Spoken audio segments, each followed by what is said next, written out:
Madame, Monsieur, bonjour et bienvenue dans cette édition. Dans l'actualité de ce mardi 10 décembre 2024, Barthélémy Diaz défend sa légitimité et critique la gestion du pays.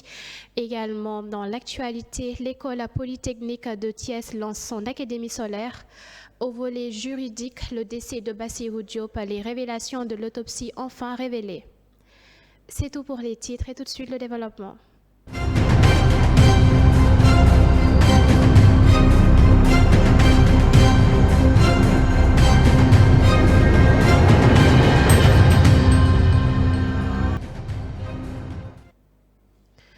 À la une, donc, Barthélémy Diaz a réagi face aux attaques sur sa révocation. Il a affirmé qu'il défendrait l'état de droit et qu'il ne se laissera pas inverser. Il a aussi critiqué la gestion du pays et la vie chère, appelant à se concentrer sur ces problématiques plutôt que sur des conflits politiques. Écoutons ses révélations. Venger. Si vous êtes fâché, c'est votre problème. Et si vous voulez, c'est aussi votre problème.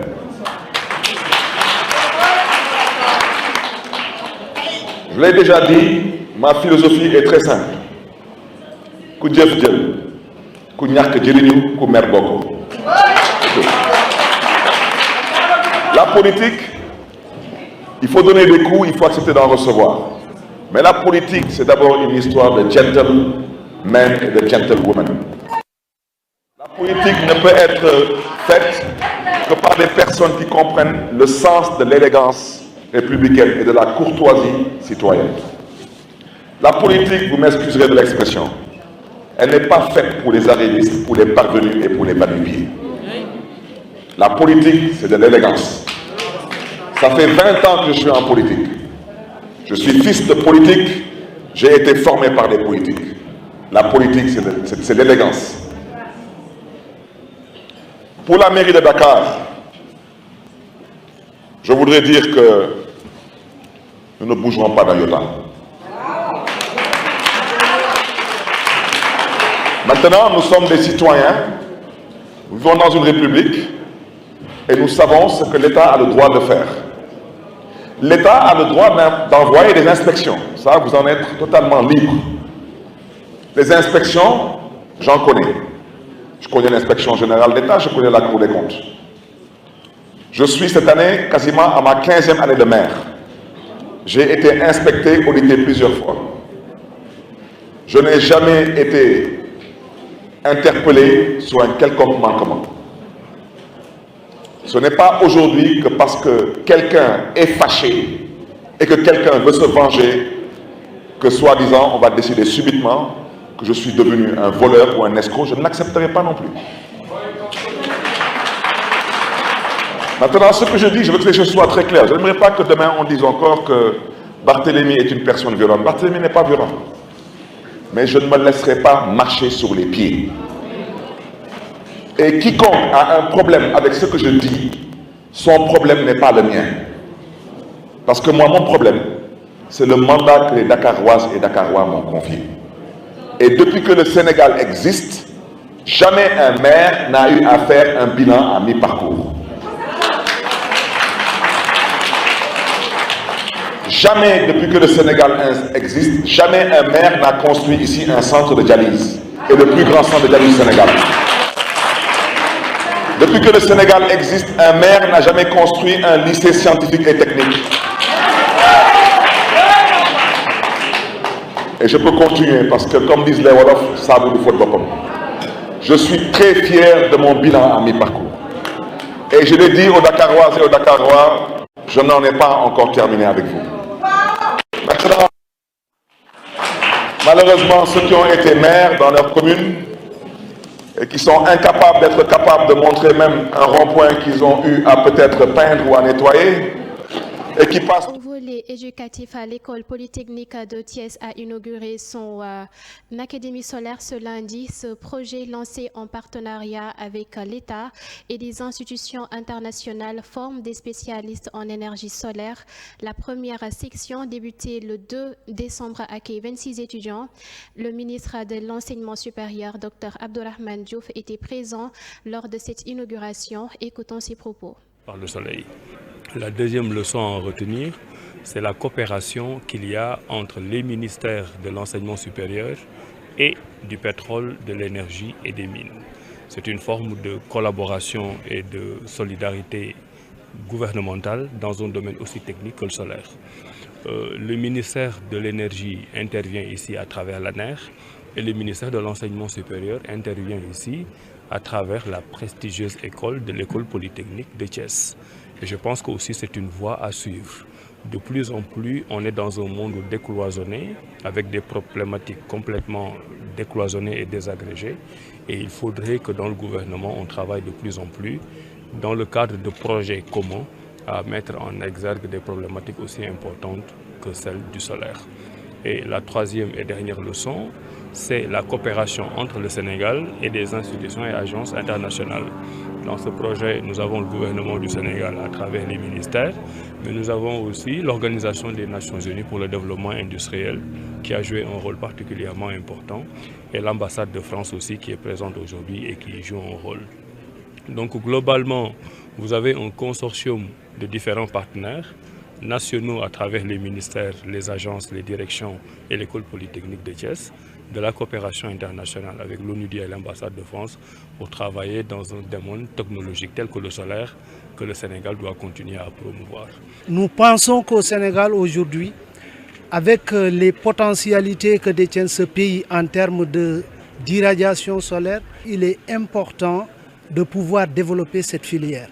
Et cette filière ne peut pas se développer en l'absence de compétences en ressources humaines. C'est pourquoi on est en collaboration avec des partenaires tels que l'Alliance solaire internationale qui a décidé d'accompagner le pays, le Sénégal, à travers le développement d'une telle ressource avec à la clé la conservation des produits pour l'agriculture, avec l'utilisation du solaire, mais aussi dans d'autres secteurs. Mais aujourd'hui, ce qui nous a réunis particulièrement, c'est la collaboration avec l'école polytechnique de Thiès, le ministère qui est sous tutelle du ministère de l'Enseignement supérieur, de la Recherche et de l'Innovation, l'ANER qui est sous tutelle du ministère de l'Énergie, du Pétrole et des Mines, mais aussi de l'Alliance solaire. À présent, l'autopsie de Bassirou Diop, membre de la garde de Barthélémy Diaz, révèle plusieurs observations significatives.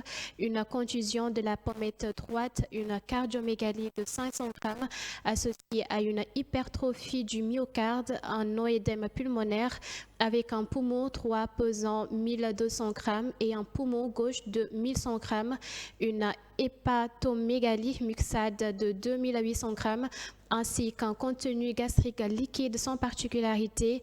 Une congestion cérébrale a également été notée selon une note publiée. Également dans l'actualité de l'eau pour tous, le ministre de l'Hydraulique, Cheikh Tidiane Dièye, a promis d'offrir de l'eau potable à tous les villages autour du lac de Guiers. Le projet utilisera la rivière Touaï pour relier ces villages au réseau. La barque en train de venir, juste pour dire que beaucoup de Sénégalais ne savent pas qu'on a ce cours d'eau extrêmement important qui fait près d'une cinquantaine de kilomètres de long et en moyenne 7 kilomètres de large. C'est vous dire combien c'est important. Beaucoup de ceux qui sont à Dakar et qui boivent de l'eau potable ne savent pas que cette eau potable vient de ce lac de Guiers et est traitée ici à Keur Momar Sarr avant d'être acheminée par des conduites jusqu'à Dakar. Donc c'est pour dire que si nous sommes dans des conditions, disons, acceptables de vie, notamment en termes d'accès à l'eau dans certains centres urbains, c'est grâce à ce lac et c'est grâce aux populations riveraines. Cela m'amène à dire une chose qui me tient à cœur et c'est extrêmement important. C'est non seulement une instruction forte du président de la République, disons, un suivi permanent, quasi quotidien de M. le Premier ministre pour qu'on réalise cet objectif, c'est de faire en sorte que toutes les populations qui vivent autour du lac de Guiers ne soient plus laissées en rade. C'est quelque chose qui est juste inacceptable. C'est totalement injuste. Nous avons trouvé cela sur le terrain et ça fait partie des premiers jubbanti que nous allons faire en changeant toute loi que nous avons trouvée et qui cautionne ou qui permet de faire en sorte qu'une eau soit prélevée ici, traversant des villages, laissant en rade ces villages ici, sur des centaines de kilomètres, alors qu'à 50 mètres ou à 100 mètres d'ici, on a des difficultés à accéder à cette eau. Cela sera corrigé rapidement. C'est une de nos surpriorités. Le président y tient particulièrement. Le reste, c'est juste la question technique, institutionnelle ou légale. Au volet économique maintenant, le ministre de l'Industrie, Serigne Gueye Diop, a recommandé que le Sénégal puisse suivre les pas de l'Allemagne pour mieux répartir leurs 6 industries. Il a salué le programme Invest for Job qui a formé 34 000 jeunes et créé des emplois depuis 2019. Écoutons le discours du ministre lors de cet événement.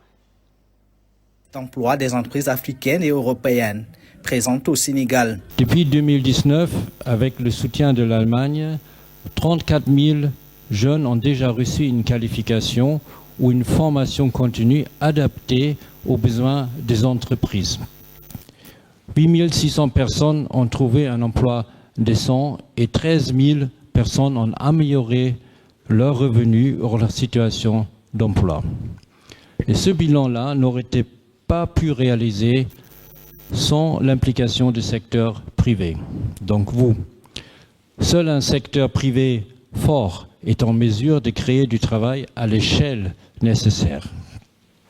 Et pour cette raison, la coopération allemande a développé une initiative innovatrice, Emploi décent pour une transition juste ou Invest for Jobs. L'Allemagne constitue en effet un exemple parfait pour le Sénégal en matière de décentralisation et d'endogénisation de l'économie.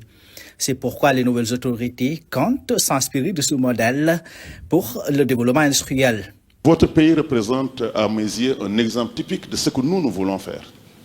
C'est-à-dire donner plus de pouvoir aux régions, aux pôles, aux départements, à l'intérieur du pays pour en faire des territoires autonomes, comme les Länder allemands. Et je pense que c'est ça que le Sénégal a raté. C'est pour ça que nous sommes ici à Dakar, où sur 2,5% du territoire, nous avons pratiquement 4 millions d'habitants et 80% des industries. Notre gouvernement veut arrêter ça pour aller vers la décentralisation. Pour cela, il nous faut intégrer l'économie circulaire, les énergies renouvelables, pour un équilibre harmonieux entre les régions rurales, entre guillemets, et les zones urbaines. Il faut absolument arriver à équilibrer des zones comme Matam, où il y aura les industries du phosphate dans le futur, je vais y revenir, des zones comme la Casamance, la verte Casamance, où on n'a pas assez investi. Et c'est ça un peu l'ADN même de notre nouvelle politique. Invest for Jobs Sénégal est actif depuis 2019 et compte aujourd'hui un important réseau de partenaires publics et privés, tous orientés dans des projets visant la création d'emplois, le renforcement de la formation ainsi que la qualification professionnelle. L'enveloppe totale de cet engagement s'élève à 36 milliards de francs CFA. Un tour d'horizon sur cette tragédie qui touche la République démocratique du Congo, qui a signalé 406 cas d'une maladie inconnue entre octobre et décembre avec 31 morts. Les enfants de moins de 5 ans sont les plus touchés. L'OMS enquête sur cette épidémie, mais son mode de transmission reste flou. L'actualité sportive à présent qui va clore cette édition.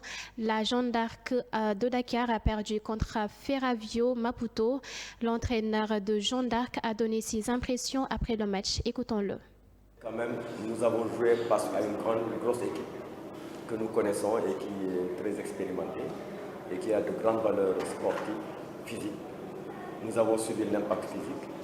Nous avons aussi amené des jeunes qui sont venus pour apprendre.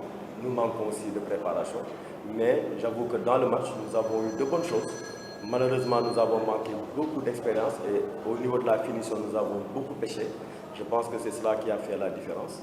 Et pratiquement tous les ballons que nous avons eu à perdre, l'adversaire les a exploités et a marqué en transition. Je pense que globalement, c'est ça qui a pratiquement fait la différence. Mais comme je l'avais dit, il n'y avait pas à s'enflammer. On est venu pour apprendre et on va être humble et consommer cette défaite-là et retourner et se reposer et préparer le prochain match. Alors, par rapport à hier, je pense qu'il n'y a pas grand-chose qui a changé. La différence est que nous sommes dans un tournoi. Le premier match, on a beaucoup d'énergie. Et entre le premier match et le deuxième match, souvent c'est très difficile, surtout quand nous n'avons pas eu assez de force pour nous préparer. Donc je pense qu'il y a ce volet-là, de manque de fraîcheur qui s'est senti au niveau des jeunes. Et je pense que demain c'est un jour de repos pour nous encore, parce qu'on va en profiter encore pour se reposer et essayer encore de répéter quelques mouvements qui vont permettre en fait aux filles de se rectifier. Parce qu'aujourd'hui quand même j'avoue que nous avons eu beaucoup d'opportunités dans la transition, on a gagné beaucoup de ballons et malheureusement au niveau de la finition ça fait défaut. Donc je pense que ça aussi c'est lié au manque de fraîcheur. Et surtout que, effectivement, en fait, les jours dernièrement, elles n'étaient pas du tout sur le rythme. Donc je pense que ce sont ces éléments-là combinés qui ont fait qu'aujourd'hui, l'équipe a été moins performante. Mais il faut aussi prendre en compte que nous avons fait face à une équipe qui, même ce tournoi-là, a gagné plusieurs fois ce tournoi. Donc il ne faut pas aussi minimiser l'adversaire qui était en face de nous, à qui nous donnons beaucoup de respect et j'en profite aussi pour les féliciter. Au moins l'idéal, ou bien l'idée, c'était d'avoir l'opportunité de tirer. Déjà, ça c'était déjà un fait. Ensuite, maintenant, il fallait compter sur en fait, une réussite qui pouvait nous permettre d'avoir sur les tirs ouverts en fait, pour scorer. Mais malheureusement, ça n'a pas été le cas. Il faut aussi souligner que nous, pendant ce tournoi-là, c'est très difficile d'avoir en fait, des moments pour travailler l'adresse. Parce que c'est des choses qu'on travaille pendant au moins 2 mois, 3 mois. Voilà, pour préparer l'adresse. Mais bon. Et on se quitte donc sur ces notes de sport. C'est la fin de cette édition. Merci de l'avoir suivi et excellente suite des programmes sur Télé Sénégal TV.